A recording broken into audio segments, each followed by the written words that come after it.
Hello everyone, I'm Pastor Tamaka, Apostolic Believers of Christ International, Bishop Salian. The program like is share, subscribe, and post notification bell for update every day the new videos. Thank you so much. God bless us all. Magandang araw po sa lahat nating mga viewers, listeners dito po sa ating YouTube channel sa Facebook. May kapayapaan at habag biyan Diyos ay sumasa atin sa magitan na ating Panginoon Hesus Kristo. Na ito po yung lingkod, Pastor Tamaka, Apostolic Believers of Christ International. Mga kapatid, sa bawat araw ay patuloy po tayo na nagpapasalamat sa Panginoon una sa lahat. Dahil po isang mabuting bagay na magawa natin sa paningin ng Diyos, ang pagpuri sa Kanya at magpapasalamat ay po sa Psalms 92 verse 1. Mga kapatid, kumusta po kayo? Sana sa mabuti kang kalagayan sa mga panahon na ito. Samantayo naroroon, ang Panginoon sana ay palaging gabay natin dahil ang Panginoon ay nakatingin sa mga matuwid at nakatingin at nakikinig siya ng kanilang mga dalangin. Kaya dapat tayo umuwi ng matuwid dahil po kung ang ating Panginoon talaga ay salungat sa Panginoon, ay ang Panginoon din ay salungat sa ating mga hinahangad at ating mga pangarap. In 1 Peter chapter 3 verse 12, ang Panginoon ay nakatingin sa mga matuwid at pinapakinggan niya ang kanilang mga dalangin, subalit ang Panginoon laban sa magumagawa ng masama. Kaya iwasan ang masama sapagkat hindi makapagsaklolo sa ating kaagad ang ating mga magulang, ating mga kapatid, kaibigan, kamag-anak.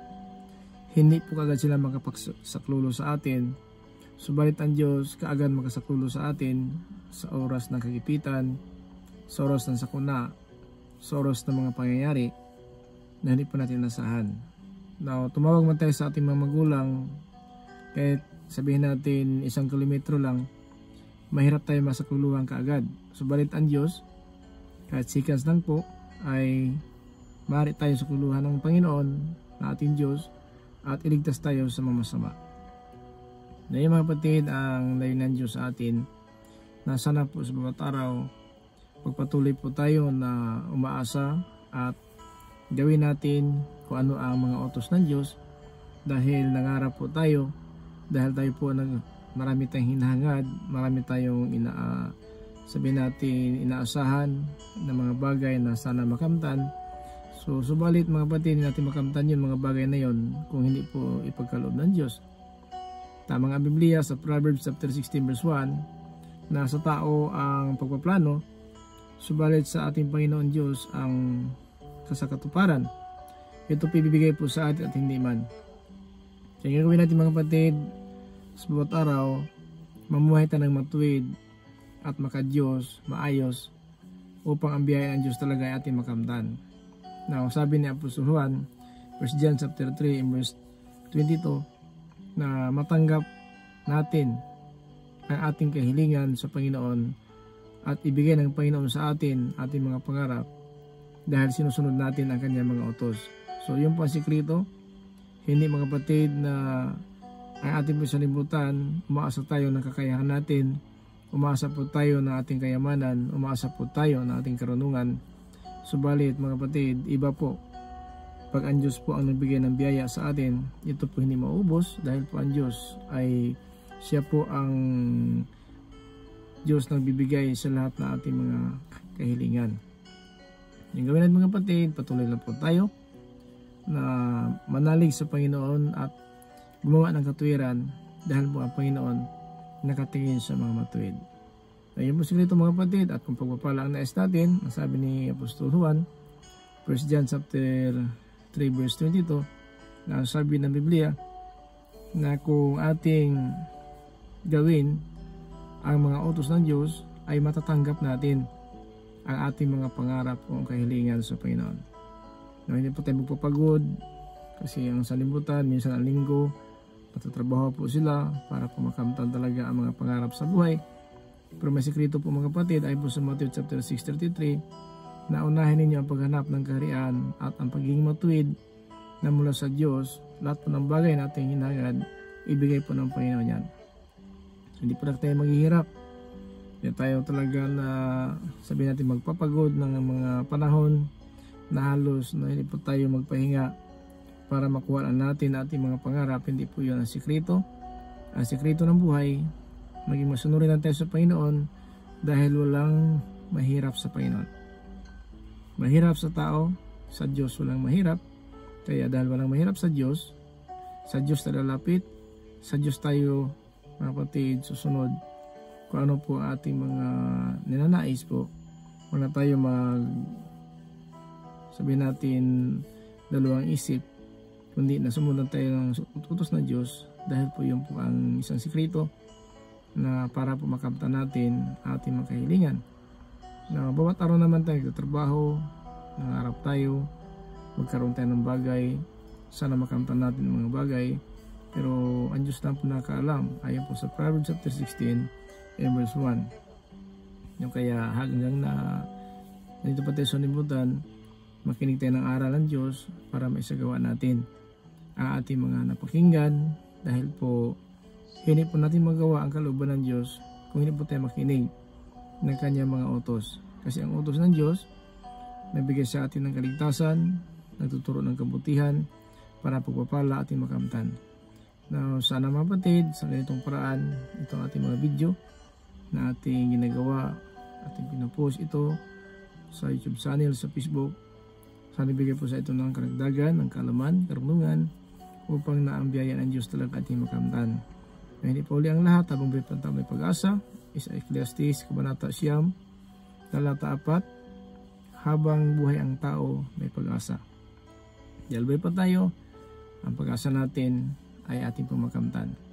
Kasi pag napatay na po tayo, haharapin na po natin ang hatol kung anong ginawa natin habang namumuhay tayo dito sa sanlibutan. At mga kapatid, hindi po tayo nag-aksaya ng panahon dahil natin alam hanggang kailan tayo alisin ng Panginoon. Subalit ang Biblia nagsasabi, 70-80 po ang ating mga karawan dito sa sanlibutan kung mamuhay tayo ng matuwid. Dahil po yung sinabi sa Mr. David is Psalms 90 and verse 10, ay mga araw 70 taon, o kung malakas pa kami, aabot kami ng 80 taon. So yun po ang sabi ng Panginoon. Kaya huwag na tayo magdalawang isip, mamuhay lang tayo ng matuwid, sumunod ng kalooban ng Diyos, kasi pagpapala ng buhay natin nasa Panginoon po. So yun po sinabi po sa Proverbs chapter 3 verse 1 up to 3, na sundin lang po natin mga kapatid anong utos ng Diyos, sabi ito nagpapahaba na ating buhay sa ibabaw ng lupa. Susundin at ilagay natin sa ating isipan, sa ating kamay. Ibig sabihin ang Biblia ay nahawak-hawak po natin at ang isip natin ay nakatanim sa ating isipan kung ano ang utos ng Diyos. At ito po magpalawak, magpapalaon ang buhay natin sa ibabaw ng lupa. Sana mga kapatid nakatulong po ito sa atin, itong mga video na ating ginagawa sa bawat araw. Sana mga kapatid, ito po ay panginabangan natin. Huwag sayangin ang pagkataon, huwag sayangin mga kapatid ang panahon na dito pa tayo sa limutan. Ito po ang purpose, isilang po tayo sa limutan para po tayo sa kanyang kalahatian. Isaiah 43 verse 21, na likha ko ang tao para sa akin upang magpuri sa akin. Ay mga kapatid, ang mensahe ng Diyos para po sa atin lahat. Sana po huwag tayo magdalawang isip. Lumapit sa Panginoon, pag-isihan na po natin ating mga kamalian, tanggapin ang kapatawaran, itong bautismo sa pangalan ng ating Panginoon Kristo, matanggap natin kapatawaran, ating Espiritu Santo, ipagkaloob sa atin, na magtuturo sa atin sa bawat araw na pamumuhay. Hirap tayo maging salungat at huwag tayo mag-iba ng direksyon ng Biblia. Kung nabigay ito ng sasakyan, ihatid Diyos sa lugar na hindi mo alam. So ito pa kaya, mga kapatid, anong pa kaya ang Biblia na salita ng Diyos, nagtuturo ng tamang daan, makapunta tayo sa kanyang kalahatian. At nabigay ito mga kapatid, gawa ito ng tao, karunungan ng tao, bigyan ng Diyos. Pero kung saan ka magpunta, hindi mo alam ang lugar pupuntahan mo, search mo lang sa navigator ang postal code o telephone number, ihatid ka na doon sa lugar na gusto mong puntahan. Ang Biblia din, bigyan ng Diyos sa atin navigasyon ng buhay natin, kung sa ating kaharian ng langit, turuan tayo ng Biblia para makapunta tayo doon na ating inasahan destinasyon. Ito po ang paraiso ng Diyos na kanda po sa atin lahat. So mga kapatid, nagkatulong po sa atin ang mga video na ito. Natin ito ginagawa upang mamarunong tayo o mamataas tayo sa sarili. Ito ginawa po natin para magkaisa po tayo sa pag-asa ng kaligtasan. Alam ng Diyos na tayo po talaga umasa ng kaligtasan. At alam ng Diyos din na ating pabuhay ngayon ay tayo po karapat-dapat po sa kanyang kaharian o hindi man. Kaya ito ang dahilan, tinuturuan tayo sa bawat araw.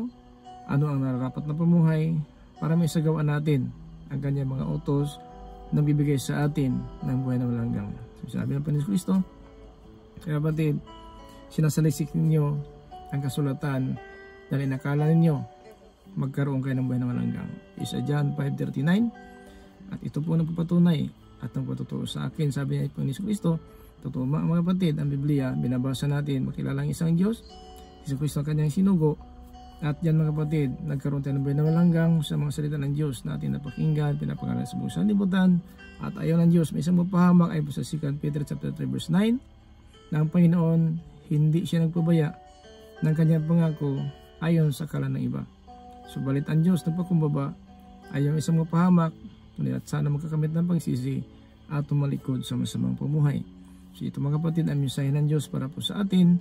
Huwag sayangin mga kapatid ang pagkataon na itong ating pamuhay ngayon, palatandaan sa limutan, may salot, may gutom, may bagyo, may tsunami, may digmaan, at saka ito mga kapatid, may kapighatian natin naranasan. Subalit ito'y kabahagi lamang ng buhay natin sa sanlibutan.